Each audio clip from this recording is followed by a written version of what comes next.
पालकमंत्र्यांचं वाक्य असं आहे की अशा प्रकारची घटना जरी झाल्या तर आम्ही त्यांना अटक करतो ताबडतोब आणि आम्ही त्यांच्यावर कारवाई करतो, पोलीस योग्य ती कारवाई करतात असं म्हणतात. आणि पोलीस प्रशासनाकडनं मात्र मागच्या वेळेची आकडेवारी दिली जाते. मागच्या वेळी एवढे खून झालेले, ते एवढे दरोडे पडले, एवढे बलात्कार झाले होते आणि यावेळी आकडेवारी कमी आहे. पण प्रत्यक्षात मात्र ह्या आकडेवारीवर आणि ह्याच्यावर जनतेचा विश्वास नाही. तर जनतेचा विश्वास हा भयमुक्त शहरावर असतो आणि सांगलीच्या नागरिकातून किंवा जिल्ह्याच्या नागरिकांना, महिलांना, मुलांना, तरुणांना तर सुरक्षित शहर वाटते का हा प्रश्न आहे. आणि ह्या परसेप्शनमध्ये आपण जर गेलो तर खरोखरीच सुरक्षित वाटतंय का हा प्रश्न आहे. आपण बघतो उत्तर प्रदेशमध्ये पायाखाली गोळी मारण्याचं मोठं अभियान राबवून तिथं योगी आदित्यनाथांनी गुन्हेगारी एकदम कंट्रोलमध्ये आणलेली आहे. नितीश कुमारने सुद्धा बिहारमध्ये गुंडाराज, जंगलराज ज्याच्यावर पुन्हा त्यांना विजय मिळवला, तर त्याच्यावर सुद्धा त्यांनी ताबडतोब विजय मिळवला होता. त्या पद्धतीने सांगलीमध्ये एक मोठं ऑपरेशन राबवून या पद्धतीची गुन्हेगारी थांबवण्याची गरज आहे.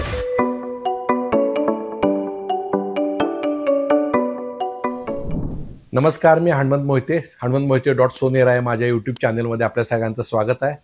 माझं विश्लेषण आणि माहिती आवडली असल्यास माझं चॅनल सबस्क्राईब करा. त्यानंतर बेल आयकॉनवर क्लिक करून माझं चॅनल सबस्क्राईब करून मोठ्या संख्येनं सहकार्य करा.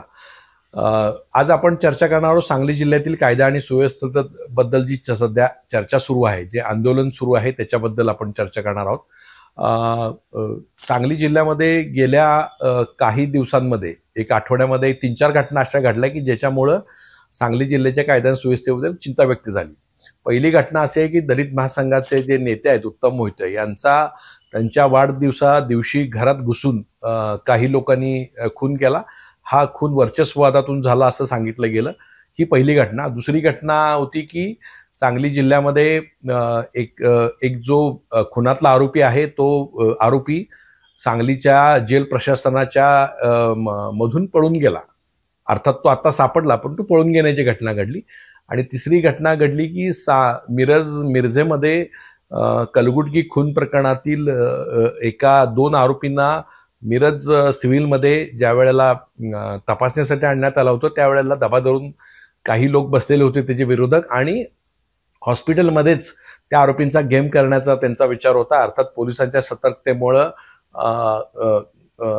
पिस्तूलसह तो आरोपी पकडला गेला आणि त्यानंतर पोलिसांनी लगेच त्या लोकांना अटक केली. पण याच्यामध्ये एक गोष्ट आहे की या तिन्हीमध्ये जरी पोलिसांनी कारवाई तातडीने केली असली तरी गुन्हेगारी वाढणं आणि गुन्हेगारांना कुठल्याही प्रकारचं भय नसणं हे सगळ्यात मोठं दुर्दैव सांगली जिल्ह्याचं आहे. म्हणजे आज पालकमंत्री असो, जिल्हा पोलीस प्रमुख असो की जिल्हाधिकारी असो किंवा प्रशासन आणि शासनाचे लोक असो, हे मात्र पोलिसांना आणि शासनाला, सत्ताधाऱ्यांना डिफेंड करण्यामध्ये गेलेत. म्हणजे पालकमंत्र्यांचं वाक्य असं आहे की अशा प्रकारची घटना जरी झाल्या तर आम्ही त्यांना अटक करतो ताबडतोब आणि आम्ही त्यांच्यावर कारवाई करतो, पोलीस योग्य ती कारवाई करतात असं म्हणतात. आणि पोलीस प्रशासनाकडनं मात्र मागच्या वेळेची आकडेवारी दिली जाते. मागच्या वेळी एवढे खून झालेले, ते एवढे दरोडे पडले, एवढे बलात्कार झाले होते आणि यावेळी आकडेवारी कमी आहे. पण प्रत्यक्षात मात्र ह्या आकडेवारीवर आणि ह्याच्यावर जनतेचा विश्वास नाही. तर जनतेचा विश्वास हा भयमुक्त शहरावर असतो आणि सांगलीच्या नागरिकातून किंवा जिल्ह्याच्या नागरिकांना, महिलांना, मुलांना, तरुणांना तर सुरक्षित शहर वाटते का हा प्रश्न आहे. आणि ह्या परसेप्शनमध्ये आपण जर गेलो तर खरोखरीच सुरक्षित वाटतंय का हा प्रश्न आहे. म्हणजे सांगलीमध्ये धडधडपणे परवा सुद्धा कुपवाडमध्ये एका गुन्हेगारानं दुसऱ्या गुन्हेगारावर गोळीबार केला. म्हणजे अगदी ताजी घटना आहे.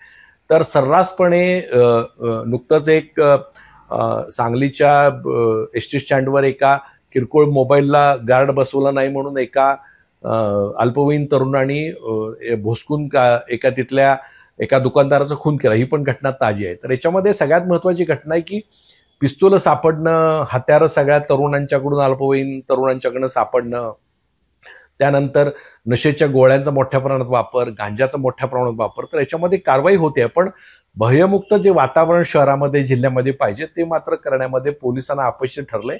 आणि दुर्दैवानं पोलीस प्रशासन, जिल्हा प्रशासन आणि पालकमंत्री याच्याकडं एका वेगळ्या दृष्टिकोनातून बघतात. म्हणजे आपण पांघरून घालण्याच्या दृष्टीने ज्या पद्धतीने बघतो तशा पद्धतीने बघतात. अर्थात पोलिसांनी अतिशय कडक कारवाई केली पाहिजे.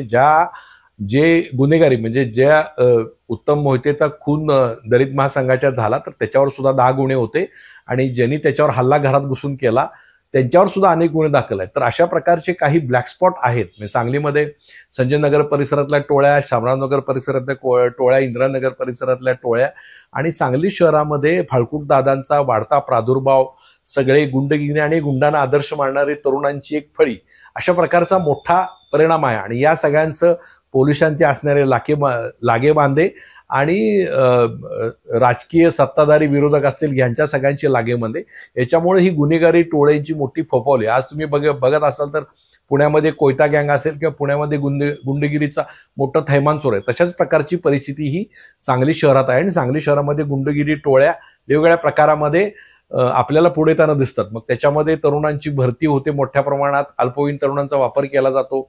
नशेच्या गोळ्या घेतल्यामुळे त्या तरुणांना नेमकं आपण काय करतो कळत नाही आणि मग दुसऱ्या दिवशी त्यांना त्याच्याबद्दल आठवत होत नाही, अशी परिस्थिती आहे. आणि जे भयमुक्त वातावरण जे होत नाही, म्हणजे सांगलीमध्ये एखादा माणूस, एखादा गुंड वाढदिवस करतो, त्याचं मोठं डॉल्बी लावतो, त्यानंतर फटाके वाजवतो, त्याच्यावर कारवाई होत नाही. अनेक गुन्हे दाखल होऊन सुद्धा, तडीपारी होऊन सुद्धा लोक सांगलीमध्ये हिंडत असतात. अनेक गुंड सगळे सर्रासपणे मोठ्या मोठ्या डिजिटलवर दिसतात. तर पोलिसांचं जे भय पाहिजे, म्हणजे पोलिसांचा जो दरारा पाहिजे, तो दरारा होत नाही. तडीपार गुंडांवर लक्ष केंद्रित केले जात नाही.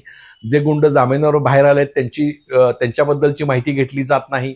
ज्या टोळ्या त्या आपापसात कुणाला टार्गेट करणार आहेत, कोण त्यांचं लक्ष आहे, त्याच्याबद्दलची माहिती घेतली जात नाही.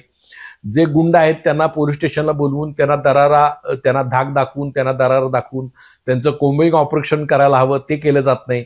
आता जिल्हा परिषद, महानगरपालिका, त्यानंतर नगरपालिका, या सगळ्या निवडणुका असताना या सर्व गोष्टी थांबवणं हे गरजेचं आहे. तर पोलिसांनी याच्यामध्ये कडक ऍक्शन घेतली पाहिजे. ज्या पद्धतीनं आपण बघतो उत्तर प्रदेशमध्ये पायाखाली गोळी मारण्याचं मोठं अभियान राबवून तिथं योगी आदित्यनाथांनी गुन्हेगारी एकदम कंट्रोलमध्ये आणलेली आहे.